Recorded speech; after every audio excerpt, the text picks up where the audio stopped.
Hey, guys! Today, let's learn how to create templates in Capcut. So if you guys want to go ahead and create your own templates over on the Capcut application, so that other people could use this. In this video tutorial, I'm gonna teach you guys how to do the step by step. So please watch this video until the end to find out how. Alright guys, so what we need to do first is to go ahead and launch the Capcut application, and I would like you to proceed with also logging into your preferred account. Now, once you're already here, let's go ahead and try to scroll the idea of what specific templates to create over onto the templates tab right here. So just tap on your templates tab and you can actually see what those templates actually look like just by scrolling through the different templates available on here. Now, for us to basically go ahead and create our own templates on here, we should scroll to the top part of our screens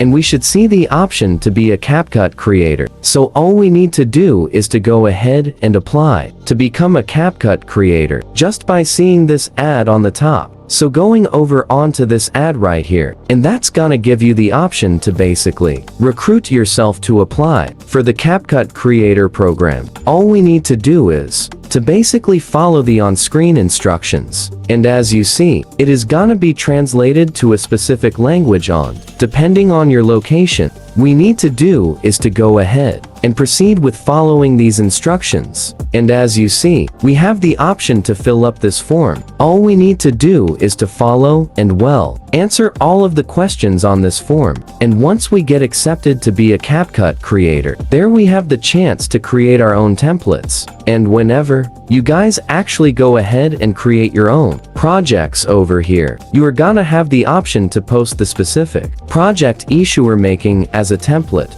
right when you export. Yeah, that's all for this video guys. As you guys could do this, think always through watching this video. Please like this video and subscribe as well if you guys have learned something, and I'll see you guys on the next video.